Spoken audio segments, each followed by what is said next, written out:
Hello friends. The 646th day of the war between Russia and Ukraine continues. Yesterday Zelensky arrived in Kupiansk, in the vicinity of which Russian troops are conducting an offensive. The president said that he visited the forward command post of the Ukrainian armed forces. The Ukrainian military telegram channel Deep State writes that the Russians are advancing at the Liman Pershi near Kupiansk, where their creeping advance is taking place. They also attack in the Serebransky forestry, where the emphasis of the attacks has shifted somewhat to the west towards Torsky. Let me remind you that it was in the Kharkiv direction that the first Abrams tank was previously spotted. But, as Forbes journalists write, this car, as it turns out, does not cope well with mud. Engine intake filters require cleaning twice a day, otherwise the engine may deteriorate. If an Abrams crew neglects to clean their tank's filters every 12 hours or so, it could cause engine damage so severe that the battalion will have no choice but to remove it and possibly the transmission and send it for a long overhaul, repairs, writes military expert David Axe. Let me remind you that the Abrams are being repaired in Poland. Another problem is high fuel consumption. But this was known before deliveries to Ukraine. Near Bakhmut, Ukrainian telegram channels confirm partial Russian control over Hormovy, as previously reported. At the same time, the Ukrainian army holds the road that leads from Hormovy to Chasiv Yar. In the Avdiivka sector, the Russians are gaining a foothold in the eastern outskirts of Stepovy and are trying to advance through the village to the west. During the day, at least 2 enemy tanks and 5 infantry fighting vehicles were destroyed in the village. They are also trying to bypass Stepovy from the northern flank in order to reach the northern outskirts of Berdychi, writes Deep State. That is, the goals of the Russian troops are the same: to cut off the roads that lead to Avdiivka from the northwest. Collisions are also traditionally recorded at Opytne, Vodiane, and Pervomyski, but, fortunately, no changes have been recorded. Also, the Ukrainian telegram channel Deep State wrote in its latest report that a large column of Russians consisting of almost 20 military equipment appeared in the northern part of Maryanka. According to preliminary information, it was possible to repel this invasion, the telegram channel wrote. At the same time, today Russian military telegram channels began to write about the advance of their troops to the western outskirts of Maryanka. They show a video of a Russian flag installed on the roof of one of the outer houses. Build analyst Julian Rock said that Russian troops had completely captured the village. At the same time, not all Russian telegram channels claim that Maryanka has been completely captured. Some of them write that battles for the city are still continuing on the outskirts. Maryanka is located southwest of Donetsk. Since 2014, the city has been on the front line and has been turned into a fortified area of the Ukrainian armed forces.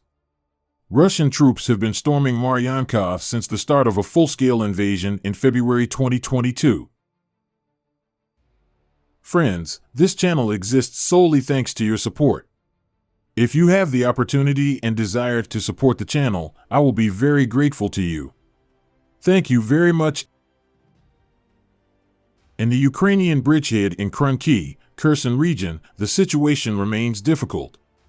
According to Ukrainian military telegram channels, the Russians are transferring reinforcements there, including from near Bakhmut. At the same time, the global military plan for maintaining such a small bridgehead is not yet very clear. The bridgehead in Krunki is expensive. The enemy's forces are significantly superior, and everything rests only on the heroism of the Marines and some territorial defense units. But the operation should not be for the sake of heroism. And if the zone of control is not expanded in the future, then the heroic defense will turn into a tragedy. Deep State analyzes the situation. Let me remind you that earlier a number of Russian telegram channels suggested that Krunki could be a distraction. And the main blow with the crossing of the Dnipro, the armed forces of Ukraine will deliver somewhere else. But so far no such blows have been delivered. Krunki themselves, judging by the video, are completely destroyed, and the trenches run between the remains of houses. It is also noticeable that the eastern coast is separated from the western by a group of islands with narrow water barriers. That is, it is clear why the bridgehead was made here. It is easier to transfer troops here. Meanwhile, Zelensky said in an interview with the Associated Press that Ukraine did not achieve the desired results during the summer counteroffensive. We wanted faster results.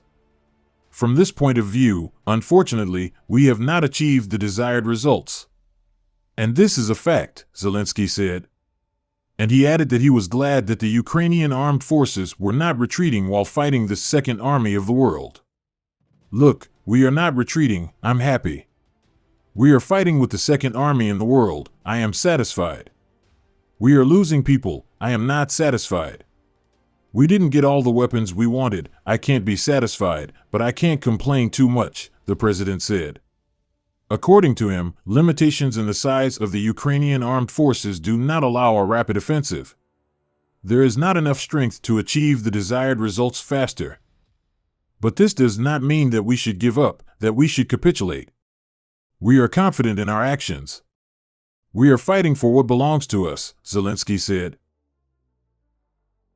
The president says Israel's war has already cut aid supplies to Ukraine.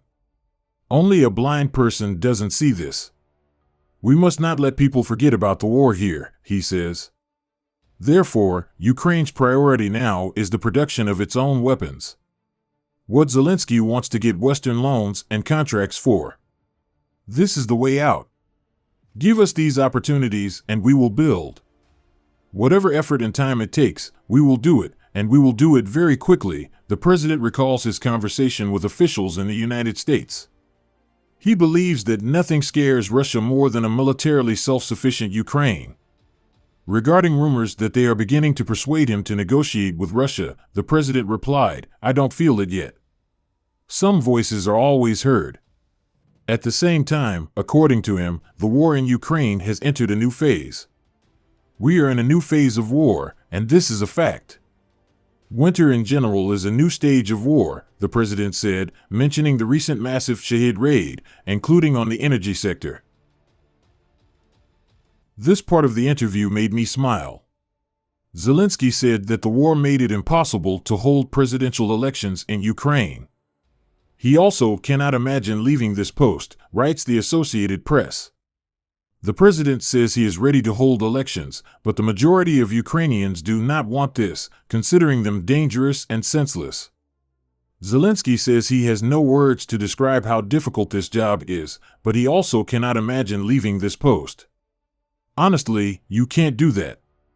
It would be very unfair, wrong, and definitely demotivating, the president said. Let me remind you that the day before, all factions and groups of the Verkhovna Rada, except for the Restoration of Ukraine group, agreed that there should be no elections in Ukraine until the end of the war. They will be held no earlier than 6 months after martial law is lifted. This is stated in the document entitled Conclusions adopted during the 9th Dialogue of Jean Monnet, which was adopted at the event on November 10th to 12th. Leaders or representatives of all factions and groups of the Verkhovna Rada took part in it. The European structures were represented by a delegation led by former President of the European Parliament Cox.